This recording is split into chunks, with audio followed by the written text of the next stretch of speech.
Olá! O paisagismo não só embeleza os espaços, mas também traz uma série de benefícios funcionais e ambientais.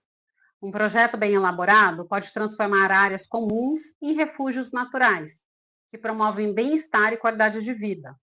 Para a gente entender um pouquinho mais sobre isso, vamos conversar com Eduardo Funari, engenheiro agrônomo e CEO da Funari Paisagismo, logo após a nossa vinheta.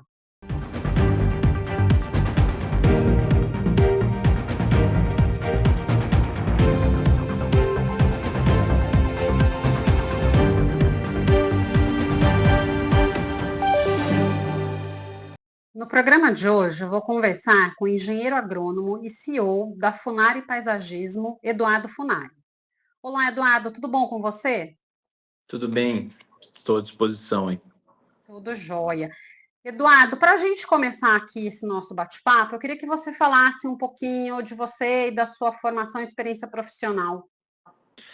Eu sou engenheiro agrônomo, eu me formei pela Federal de Viçosa em 1987, né? Sou pós-graduado em gestão ambiental e sou CEO da empresa Funari Paisagismo há 22 anos, né?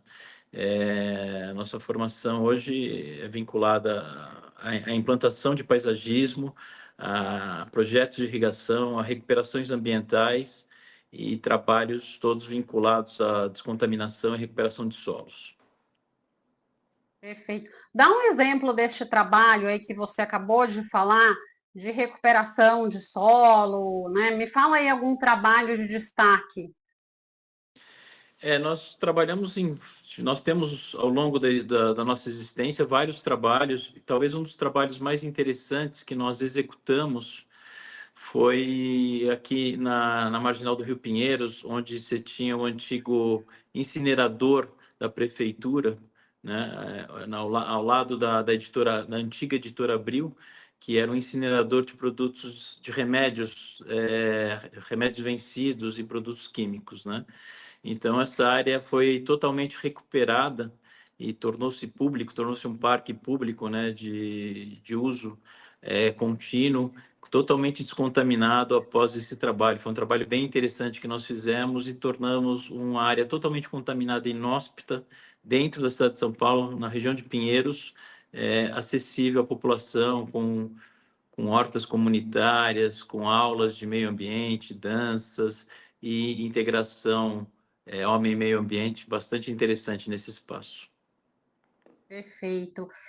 E me fala uma coisa, Eduardo, ao final aí de um trabalho de paisagismo, sempre há uma sobra de resíduos, né? Principalmente acho que resíduos orgânicos.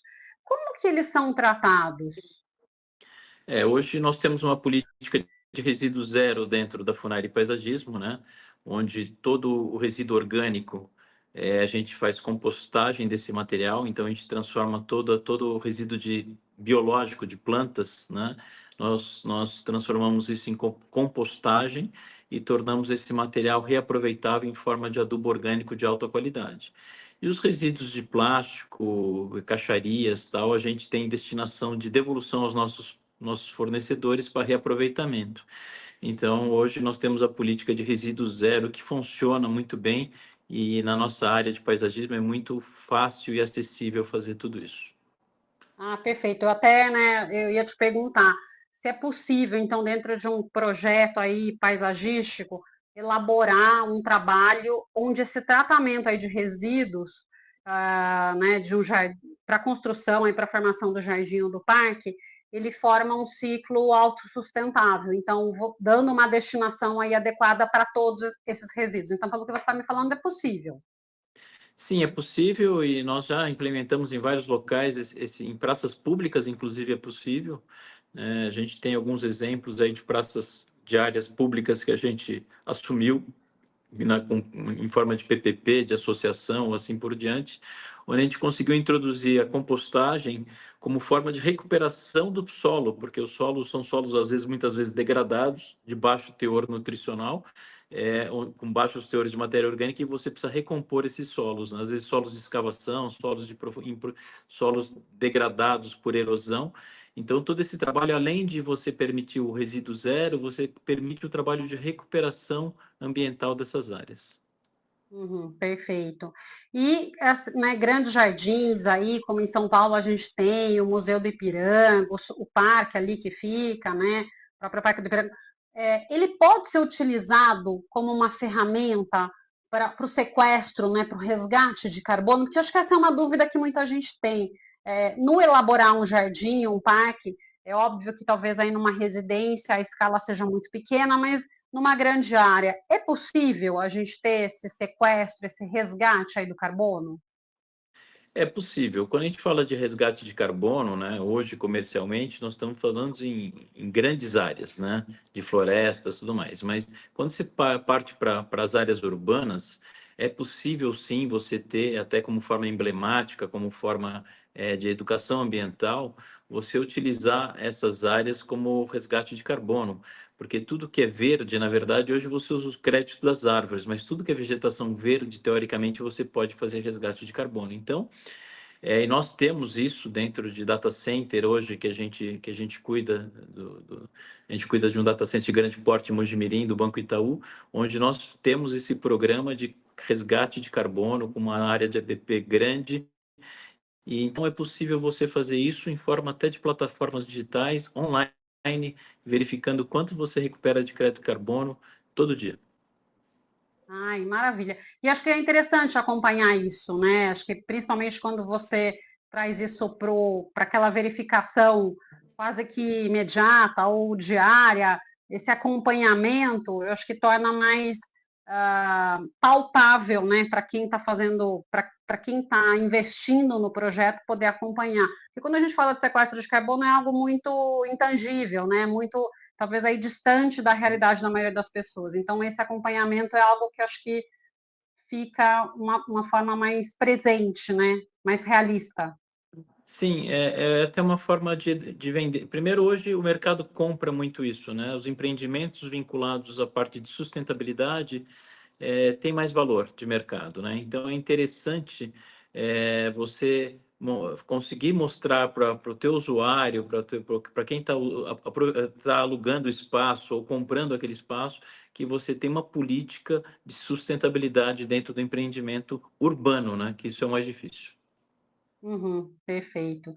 E Eduardo, além do aspecto, né, estético, que eu acho que quando as pessoas procuram fazer um trabalho de paisagismo, acho que o que vem no primeiro momento é a questão estética mesmo. Mas quais outros benefícios ambientais eles podem ser alcançados num projeto aí de paisagismo, até para que todo mundo veja aí a importância, né, desse tipo de projeto, para que não fique só na questão estética. Hoje nós temos uma evolução muito grande em relação ao paisagismo nas áreas urbanas, porque existe uma necessidade iminente de você conter enxurradas, de você melhorar a temperatura, de você incorporar fauna e flora no meio urbano. E o paisagismo bem feito, elaborado com flora nativa da região onde ele está sendo executado, permite que você traga fauna e flora. Quando você tem uma permeabilidade do solo, permite que você retenha água de chuva, né? E quando você tem uma formação de massa arbórea, né? Onde você tem estabelecimento de árvores em escalas mais altas, você tem uma sensível diminuição da temperatura local, né? E tudo isso permite uma qualidade de quem está usufruindo daquilo muito melhor. Você tendo um ambiente muito mais agradável, vendo pássaros, vendo bichos, e numa temperatura muito mais baixa do que estaria no asfalto. Tem alguns estudos que dizem que você consegue, numa área bem arborizada, baixar a temperatura até em 5 graus. Então, seria uma refrigeração natural que hoje, Uhum. cada dia mais, nós estamos precisando cuidar de tudo isso, né? Do meio ambiente, da retenção de grandes chuvas, de melhorar a absorção de água para o lençol freático, diminuir as enxurradas, né? E diminuir a temperatura. E criar corredor de deslocamento de ar com temperaturas mais altas e mais baixas, onde você vai permitir que você tenha uma melhor ventilação de todo o meio urbano, né? Você construir aí nas cidades, né, esses corredores verdes que se falam, né, essas áreas de interligação para você ter esse benefício. Agora, uma dúvida, somente a arborização mesmo, né, com árvores, é que você alcança essa diminuição da temperatura, ou eventualmente com arbustos isso também é possível? Veja bem, é possível sim. No meio agrícola, você usando uma cobertura morta, numa área protegendo o solo, você consegue diminuir a temperatura do solo até em 20 graus, né? Então, você melhora muito com uma área verde, nem que seja gramados ou arbustos de pequena altura, em comparação com uma área de asfalto, você consegue diminuir a temperatura em 20, 25 graus com muita facilidade, né? Porque o asfalto ele retém o calor, enquanto o meio verde ele dissipa o calor, né? Ele absorve e dissipa Uhum. esse calor. Então, você consegue sim, não tendo mesmo copos de árvore, você tendo coberturas vegetais, diminuir a temperatura. Sim, porque às vezes a gente, né, escuta de pessoas que não querem ter uma árvore, né, de repente, no quintal da sua residência, ou mesmo na. Eu mesmo já escutei, né? A árvore é na floresta, né? Não é aqui na cidade, não é no terreno da minha casa.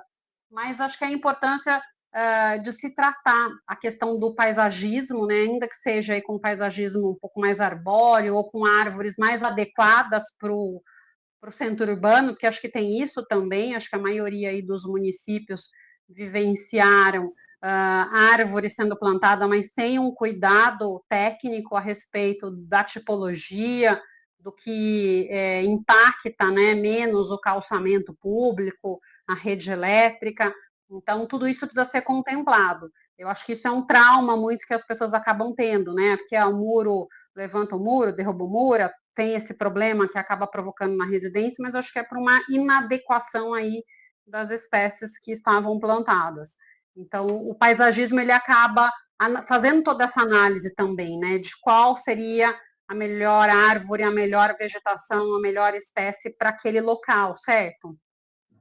Não tenha dúvida. Isso é um dos grandes problemas que nós estamos vivendo no meio urbano, principalmente na cidade de São Paulo hoje, onde ao longo dos últimos 20 anos foram plantadas mais de 650 mil árvores em calçada, né?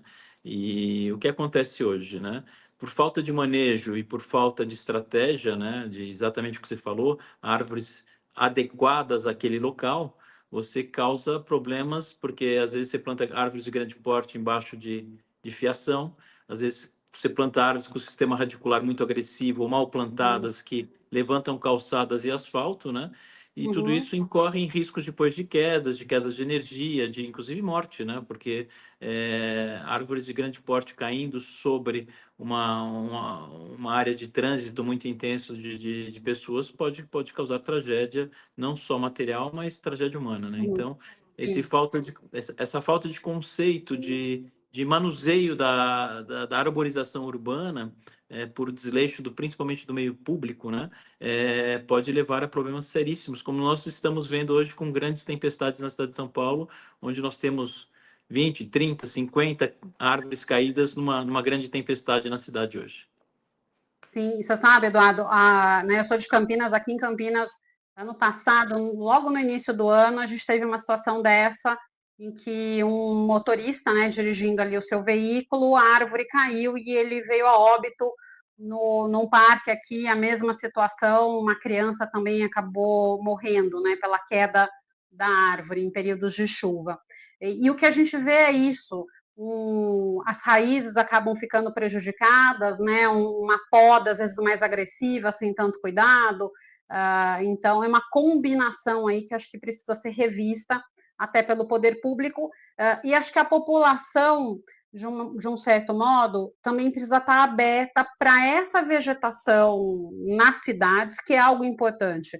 Até na semana passada, eu estava passando, né, num local que tinha uma árvore muito grande, que a calçada, né, a raiz da árvore estava prejudicada, então com risco de queda, a questão da energia também, então realmente não era uma espécie adequada para o local que ela estava.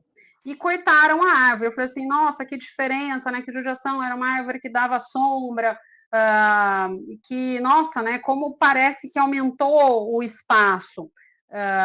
Fora a questão aí de uma falta de proteção mesmo, né? Do calor e tudo mais. E a pessoa fez uma observação que eu achei super pertinente. Ela falou assim: uma judiação, porque na verdade você corta a árvore e você não planta nada no local. né? Fica ali, passa cimento, concreto em cima dessa calçada, você não tem a substituição por uma espécie adequada e as cidades cada vez ficando mais áridas, né? Então, precisa realmente ter ali uma previsão, um cuidado maior do poder público e até do cidadão ali, né, na sua calçada, em frente à sua residência, esse interesse e esse cuidado em relação ao paisagismo. Na verdade, nós precisamos ter gestão pública sobre tudo isso, né? E um planejamento muito bem feito que parece que isso não vem acontecendo nos grandes centros urbanos, né? Então, você precisa de gente especializada e gente de manutenção para cuidar de tudo isso, porque não é só plantar, exatamente o que você falou, não é só plantar árvores a esmo em todos os cantos, em todos os lugares que teoricamente seria o melhor dos mundos, mas nós estamos no meio urbano com um fluxo de pessoas muito intenso, então, e uma fiação elétrica, porque nós não enterramos as nossas fiações, né? Uhum. Em Buenos Aires isso já foi feito há muito tempo atrás, eu não sei por que nós não tomamos a iniciativa de enterrar as nossas redes elétricas, que aí vai nos permitir trabalhar com espécies de porte médio ou altos, né? E o manejo de plantio também, porque quando você fala sistemas radiculares sobre a calçada, sobre o asfalto, às vezes não é nem a árvore que é inadequada, é o plantio que foi mal feito. O sistema radicular não permitiu que a árvore se estabelecesse, que a árvore, o sistema radicular da árvore se estabelecesse para baixo, buscando água e Uhum. nutriente, né? Então, às vezes, são árvores mal plantadas. E aí você culpa a espécie da árvore, falando que a árvore tem um sistema radicular agressivo que destruiu a calçada. Se você permite, tecnicamente, o crescimento em busca de água e nutriente para baixo o sistema radicular da árvore, você consegue estabelecer um sistema radicular mais profundo e aí, consequentemente, você tem uma árvore muito mais estabilizada e muito mais resistente a grandes temporais e a grandes ventos, né? Então, é toda uma questão Uhum. técnica de um programa bem feito para a gente pensar em urbanização, né, em arborização no meio urbano, que é bastante complexo, né? Então, tem uma série de variáveis a serem pensadas e estudadas antes que aconteçam tragédias que nem essa que você acabou de falar. Perfeito. E você já mencionou também algumas questões, né? Mas eu acho que é algo que está cada vez mais evidente é a atual crise climática, né? Com ondas de calor, eventos extremos, chuvas, né, em grandes proporções. Essas alterações, ela já condena aí uma geração inteira a nascer e viver sob condições de calor sem precedentes. Há como reduzir a sensação térmica nos grandes centros urbanos? Como que É, isso poderia ser pensado? Hoje nós temos que buscar paliativos para tudo isso, né? Porque nós já estamos vivendo essas alterações climáticas muito intensas e você não vê o poder público se mexendo, buscando alternativas preventivas para evitar grandes tragédias, né? Então, nós temos que pensar no macro e no micro, né? No macro, fica bastante difícil em cidades muito urbanizadas, que nem Campinas, que é o teu caso, São Paulo aqui, porque você tem áreas já totalmente impermeabilizada e edificada, né? Mas Curitiba, nós temos alguns exemplos interessantes, como a cidade de Curitiba, que pensou na frente, né? Que na verdade, pensou lá atrás num projeto de uma cidade para o futuro, né? Você tem o Parque Baragui, Birigui, se não me engano, que foi um parque pensado como um parque esponja, né? Além de fornecer água para o município de Curitiba, ele funcionou como um parque de retenções de grandes enxurradas, né?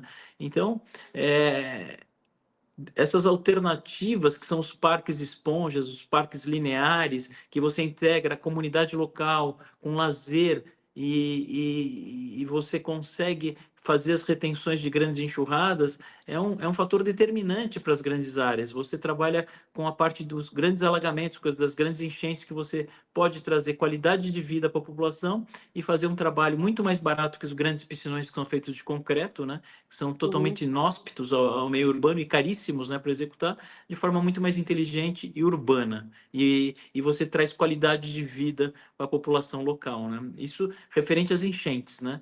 As temperaturas, a diminuição de temperatura, eu acho que os corredores verdes são muito interessantes, e aí você levantou a questão de árvores que podem estragar a calçada, sim, é verdade, mas se você tiver árvores adequadas plantadas ao longo das vias, né, públicas, e você conseguir estabelecer copas sobre as áreas asfálticas, você consegue reduzir a temperatura e fazer corredores verdes, né?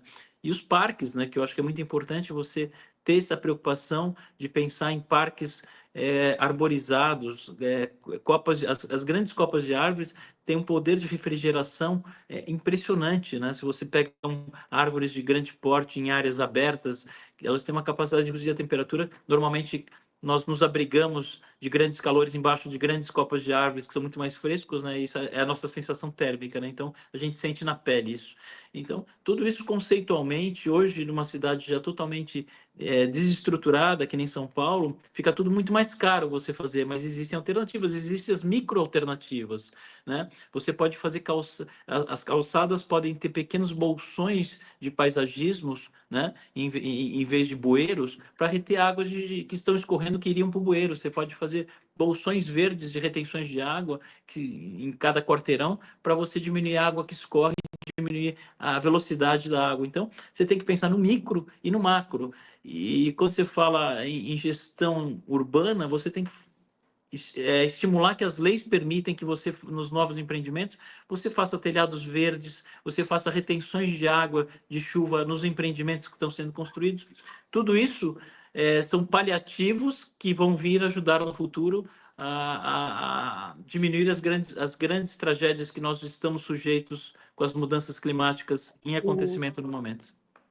Não, perfeito. Eu até ia te perguntar, Eduardo, né, pegar esse gancho aí do que você estava falando, se as cidades, né, como São Paulo, Campinas e muitas outras, elas têm aí uma salvação, entre aspas, né, no sentido talvez mais próximo aí de Curitiba, acho que você colocou aí ah, dessas pequenas soluções, né, micro soluções aí para as cidades, para eu acho que elas poderem melhorarem a situação, porque é tudo, né? Até o próprio sistema de drenagem das cidades muitas vezes é um sistema negligenciado, que não é adequado.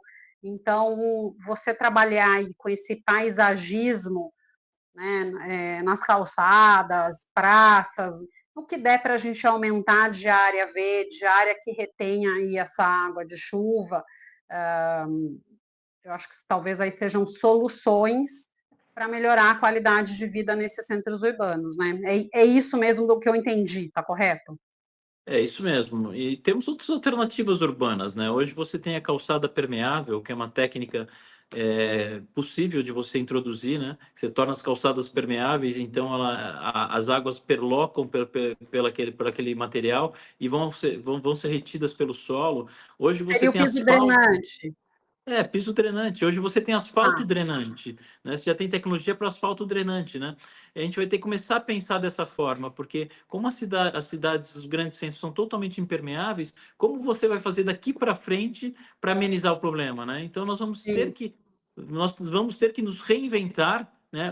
Pensando a nível urbano, de como a gente vai melhorar essa situação toda que nós estamos vivendo hoje. Não, perfeito. E uma outra coisa que eu queria abordar com você aqui, quais os métodos, né, eficazes de controle de praga que evitem a contaminação do solo com produtos químicos agressivos? Porque uma das coisas, né, acho que o cuidado do jardim, tudo isso acho que acaba às vezes impactando, às vezes desde né, você controlar uma formiga cortadeira ou alguma outra praga, as pessoas muitas vezes não têm o cuidado, não se preocupam em ler exatamente como manusear aquele produto químico. O que isso pode causar, né, para a gente falar aí na qualidade ambiental também das cidades? Olha, hoje você tem alternativas biológicas muito interessantes, né? Então, pensando em paisagismo, você pode ter um paisagismo sustentável, né? Você pode cuidar das doenças e pragas com produtos biológicos, inofensivos ao ser humano e que causam danos só aquela praga que está incidindo sobre aquela espécie que pode ser dizimada. Vou citar um único exemplo, tá? Nos grandes centros urbanos, São Paulo, Campinas e assim por diante, você tem periodicamente no verão ataques de largatas em palmeiras, né? Uhum. Palmeiras nativas ou exóticas, né? Que às vezes dizimam as palmeiras, né? Você pode usar um produto hoje biológico, né, uma bactéria, totalmente inofensivo ao ser humano, que só vai matar aquela largata sem risco ambiental nenhum, né? E você tem algumas alternativas de produtos biológicos hoje que permitem que você use sem risco nenhum ao meio ambiente e ao ser humano. Então, hoje você tem técnica disponível, sim, para cuidar do teu paisagismo, tanto micro como macro, como em grande escala, até a nível de agricultura, que você tem contaminações muito pequenas, porque você pode trabalhar com produtos biológicos que apresentam um risco nenhum ao meio ambiente e ao ser humano, né? Hoje nós temos aqui conceitualmente dentro da nossa empresa um conceito de tratamento biológico. Nós não trabalhamos com produtos químicos e isso permite que você tenha um paisagismo preservado, né? E sem riscos ambientais e ao ser humano. Isso nós estamos falando Perfeito. da questão ESG, né? Que é Aham. fundamental para que tudo isso aconteça, né? Não, com certeza. E essa é uma questão bastante interessante, né? Há uns anos atrás, já tem um tempo, eu fiz um trabalho até para uma dessas indústrias aí, fabricantes de alguns desses produtos. Ah, e, na verdade, o controle, muitas vezes, ele existe para o produtor rural, para quando se compra em grande escala. Mas o controle de determinado produto químico, né, quando você compra individualmente, em pequena quantidade, ele muitas vezes, né, ele não precisa do receituário, ele não, tem um monte de controles que quando você compra em grande quantidade você tem e pequenininha quantidade você não tem.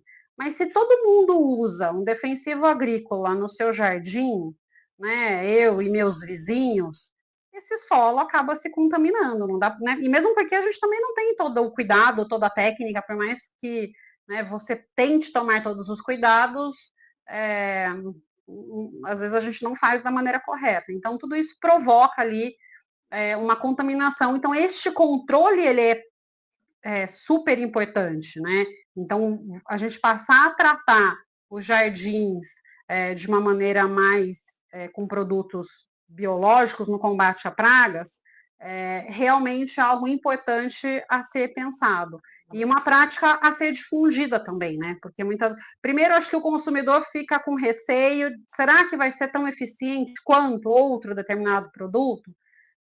E depois eu acho que levar o conhecimento do público também para que passe a adotar, né? Se conscientize por conta da questão do problema que pode ocasionar o produto químico, mas que também em relação ao benefício que esse tipo de produto pode trazer, né? Então, uma questão É, aí importante que você trouxe. eu acho que isso está muito relacionado à educação ambiental, né? E à divulgação. Hoje, com as redes sociais e com todas essas divulgações que nós temos muito fáceis, né? Às vezes você vê receitas caseiras que eu acho que você tem que se prevenir e confirmar a veracidade de tudo isso, né? Mas hoje você tem muito mais informação do que você tinha antigamente sobre todo esse conceito, né, de você cuidar de forma biológica do teu jardim. Porque a Embrapa, desde 1980, já tem livros publicados sobre controles biológicos, caseiros, até mesmo agrícolas em grande escala, que você pode minimizar todos esses riscos, né? Então, Uhum. essa divulgação é importante, a questão ambiental hoje é primordial e hoje você tem ferramentas que permitem, às vezes de forma simples, tá? Tem coisas muito simples. Eu vou te dar um exemplo aqui, até um parêntese aqui. Putz, eu tenho caramujo no meu jardim. Sabe que o caramujo adora cerveja, né? Se você puser uma latinha de cerveja enterrada na cota zero ali do solo, com um pouquinho, elas vão todas buscar cerveja e vão morrer afogadas em 2 dedos de cerveja. Pô, minha casa está cheia de caramujo. Então, você tem algumas ferramentas interessantes, às vezes, que estão à tua mão, tá disponível na tua mão, de controle de pragas sem usar nenhum produto químico, né? E isso vira até uma brincadeira, né? Então, o lesma gosta de cerveja? Gosta de cevada. E morre afogada na cevada. Então, você tem alguns manejos, né? Isso é um parênteses, tá? Uma brincadeira, mas funciona, tá? Porque você vê isso na internet e fala, os caras são loucos, é mentira, mas às vezes não. às vezes tem algumas técnicas caseiras que funcionam muito bem, sim, e principalmente em casa, em áreas residenciais, em paisagismo de pequena escala, você não deve trabalhar com produtos químicos, porque inclusive não tem nem o manejo técnico adequado para fazer Sim, isso. Às vezes você tem cachorro, você tem criança pequena, sim. você mesmo pode se contaminar. Então, Contaminar, né? não é aconselhável você trabalhar com nenhum tipo desses produtos sem uma recomendação agronômica. Sim. Essa do caramujo eu não sabia, eu vou testar, viu? Depois eu te conto. Teste. Já que Você você deixa para o falou aí, santo. Você não costuma jogar aquele pouquinho para o santo? Você deixa aquela cervejinha do santo, você enterra, abre a latinha, corta ela, enterra na cota zero e no outro dia você vai verificar se as lesmas não estão mortas lá dentro. maravilha, fazer isso. E já que você falou aí do SG, eu queria te perguntar também, de que maneira um projeto aí de paisagismo ele pode ajudar as empresas a alcançarem as metas ali de ESG? Isso é um grande case da atualidade, né? Eu acho que isso vai impactar muito daqui para frente as grandes empresas, né? Pequenas, médias e grandes empresas, porque se busca a qualquer custo essa qualidade social associada ao meio ambiente e a parte de trabalho, né? É, Tem alguns estudos que provam que o ser humano trabalhando numa área integrada ao meio ambiente aumenta a produtividade, né? Então isso se chama biofilia, né? A convivência do homem com o meio ambiente, que isso traz benefícios produtivos, né? A nível de trabalho, né? Então hoje nos Estados Unidos, em alguns grandes centros urbanos, inclusive as grandes empresas brasileiras, hoje estão pensando muito. Um dos meus clientes, que é o Banco Itaú, eles têm conceitualmente isso integrado dentro da gestão deles de programações de tudo que eles fazem, né, dentro dos bancos, das empresas, né? Uhum, Então, esse conceito hoje está muito arraigado nas gestões das principalmente grandes e médias empresas, né? E eles tentam implantar isso de várias formas diferentes, né? Mas isso tende a evoluir muito, porque eu acho que isso está começando agora. Tem muitas coisas que você precisa aprimorar, tem algumas coisas que você deve evitar, como greenwash, né? Que é um termo usado para muitas empresas que vendem uma pegada verde, na verdade, estão só se beneficiando comercialmente e institucionalmente disso e não aplicam de vias de fato o que tem que ser feito, né? uhum. Não, perfeito.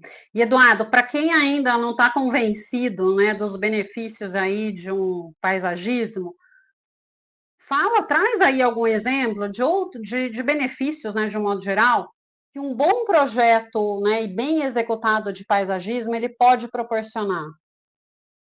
Olha, o paisagismo é o que a gente fala, é a cereja do bolo, né?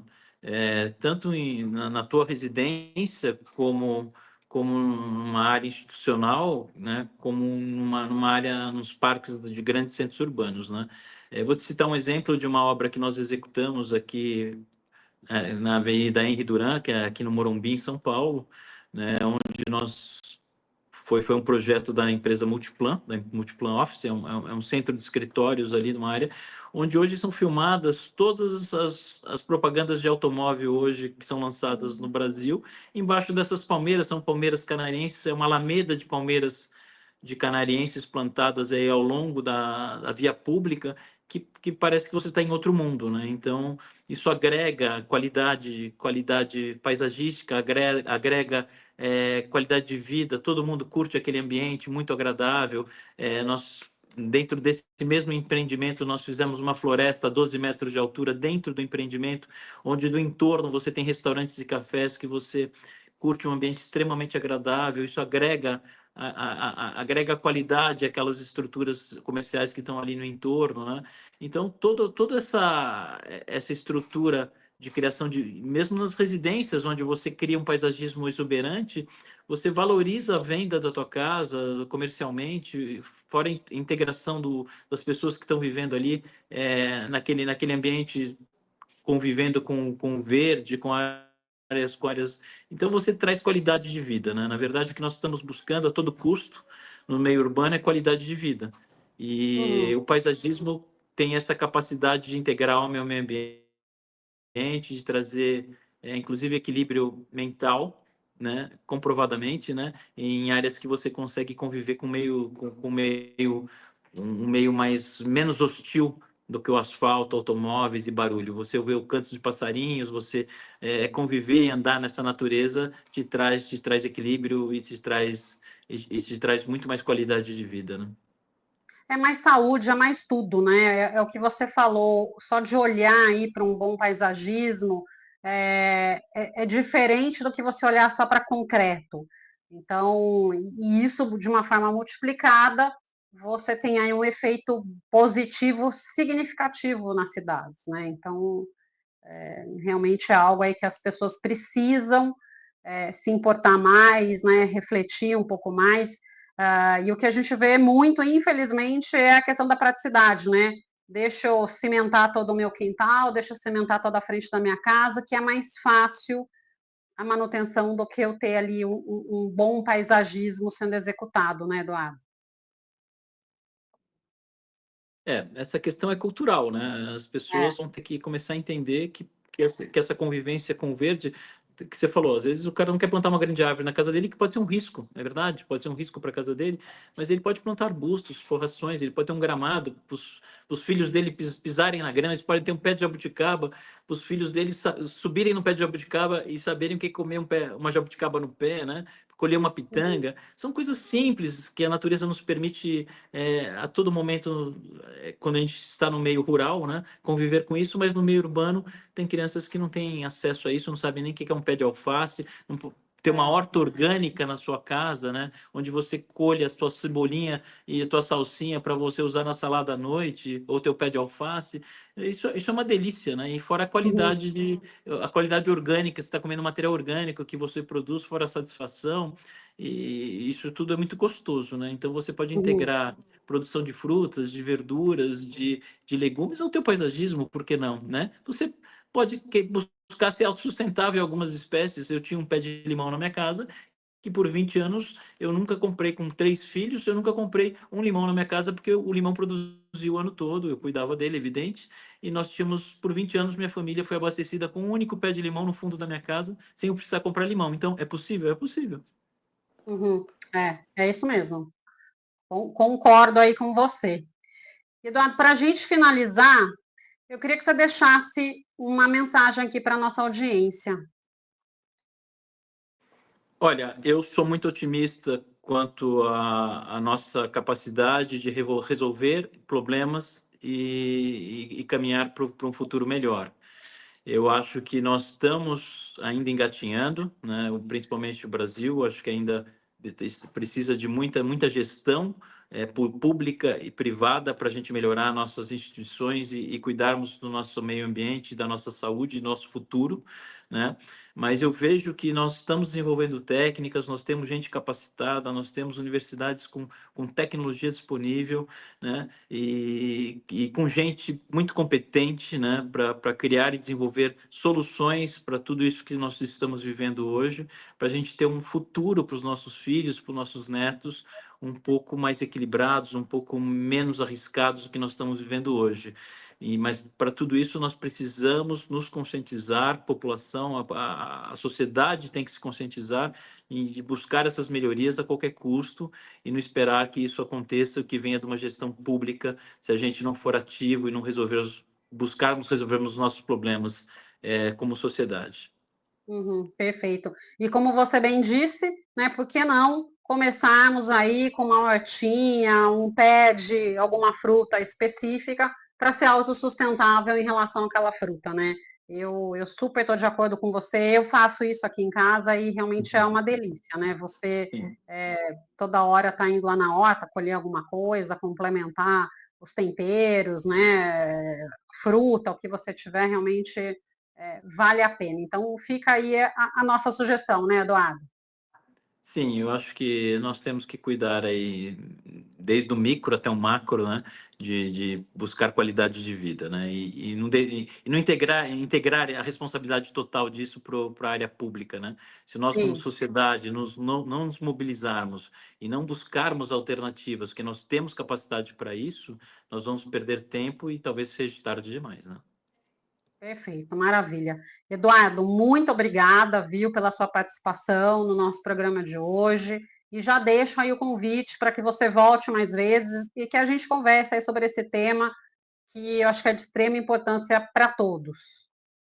Eu que agradeço, estou sempre às ordens para maiores bate-papos aí, para maiores esclarecimentos e transmissão de conhecimento para todo mundo. Muito obrigado, viu? Obrigada. Bom, gente, no programa de hoje eu conversei com o engenheiro agrônomo e CEO da Funari Paisagismo, o Eduardo Funari. Muito obrigada a você que nos prestigiou até aqui. Deixe seu like, se inscreva em nosso canal e compartilhe. Nos vemos na próxima semana.